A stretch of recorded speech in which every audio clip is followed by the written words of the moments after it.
Right, so I've been pretty slack recently. I've been not making videos and I've had all the excuses in the book.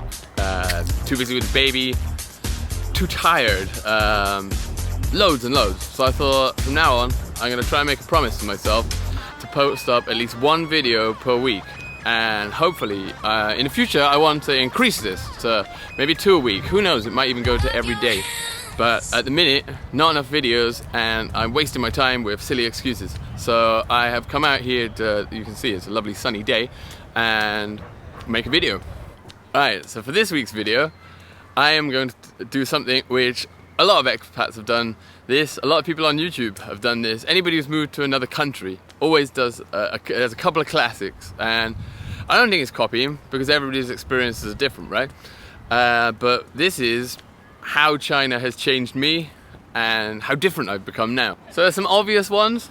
Obviously I came here a single guy, I'm now married, I've bought a house and I've had a kid. I suppose I now speak 3 languages. Mandarin, commonly what everybody knows as Chinese, is just the most popular dialect that is spoken probably in like 80% of China. I think, don't quote me on this, I'm not a statistics guy. But there are also regional dialects, and the city where I live, Wenzhou, is renowned for being the hardest one. In World War II, all the Secret Service were from this city because they couldn't be understood by anybody else, really, because it's supposed to be really difficult. My wife's family are Wenjanese. Wenjanese people love to just speak Wenzhouhua, so I've had to learn Wenzhouhua, Mandarin Chinese, and obviously originally I speak English. I've come to like a whole bunch of different things. 2 of my favorites randomly are raw shellfish and raw crab, which sound dodgy and sound like a recipe for disaster, but actually when you get used to it, pretty good. So yeah, I've come to like seafood. Another thing, and if you know me that I'm not an unconfident person. I'm a very confident person. I have no problems in social circles, making friends, or any social situation. But the 2 things I hate, singing, dancing. I wouldn't even want to do this in a room with 1 person, let alone 100.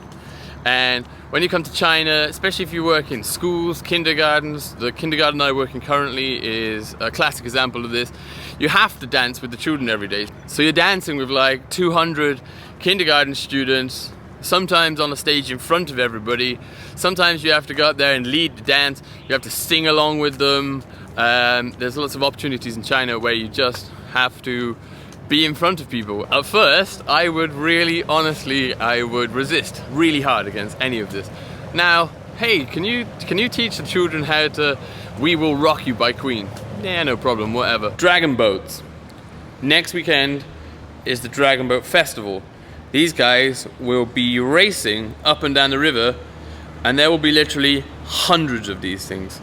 Literally hundreds.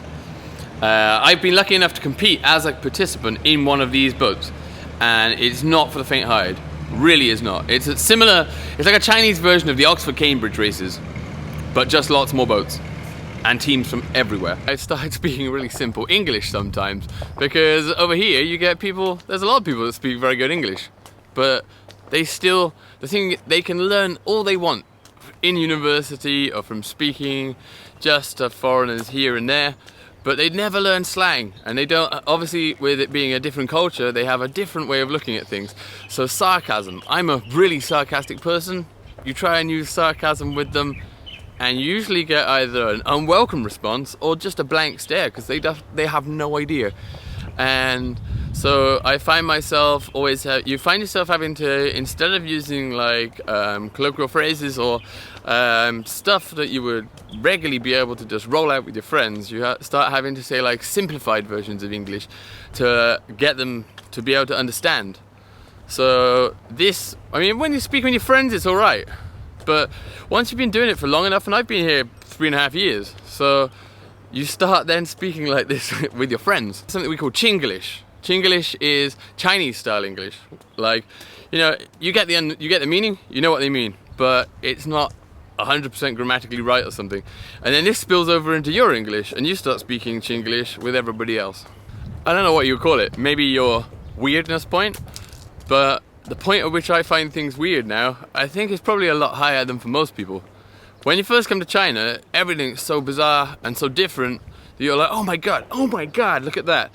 Now, like, stuff happens. I think when my son was born, we were in a hospital. Big hot corridor, midnight, walking my sister out, and somebody rides past you on a bike. Like, you know, past you go. It seemed funny, but it didn't really bother me. The thing that I still struggle with, I still find it really hard, and that is the way to accept politeness and courtesy here. Like, for example, the classic one is, if somebody says to you in England, hey, I like your shoes, they're really nice. You're like, oh, cool, thanks. Like, here, you don't graciously accept it, you really like fight against it. So if someone says, hey, you know, and this can be with anything, mind. This can be like, a classic is like, hey, your daughter's so beautiful. Oh, no, she's ugly. And that's not them just being horrible about their daughter. That's them trying to like fight off the compliment. Like, that's what it's seen. It's like modesty times a million. It's ridiculous sometimes. And I never know whether to say, yeah, thank you, or, you know, fuck off. But that's it. It's strange. I mean, I get it with my Chinese. Like, people like here are very quick to compliment you. You can just say hello in Chinese, ni hao, and people go, wow, your Chinese is so good, which is obviously a lie. They're not saying that, but they act really excited about it. And you know, you get a lot of stares if you're in public speaking Chinese, which is hilarious. But I mean, I always now say, oh no, my Chinese is not very good. It's not very good. It's rubbish. And then they go, oh, it's good. And after like 2 or 3 times, then you can accept the compliment and go, oh, thank you. Awesome. Here, the Dragon Boats lovers I was just telling you about before. This is them practicing, ready for next weekend. One guy plays a drum, a guy steers, and the rest everybody just paddle.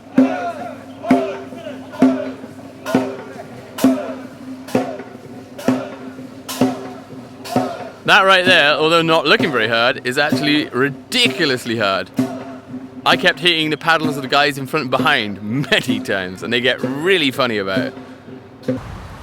So yeah, that's basically all I can think of at the minute as how China's changed me. I think it's all pretty much for the good. Everything's changed for the better. I am a different person now. I'm kind of the same person but different. I'm like the 2.0 version, the better version. China has made me a much better person, and look at this. If you see this guy in a minute, he's going to look around and be like, hey, look, a foreign guy. And he's talking to a phone. Anybody who's interested, all you need to get a job in China is a degree and a sense of adventure. I would highly recommend it. It'd probably be the best. It's probably the best thing I've ever done. Best thing that's happened to me. And that's it. See you later, guys.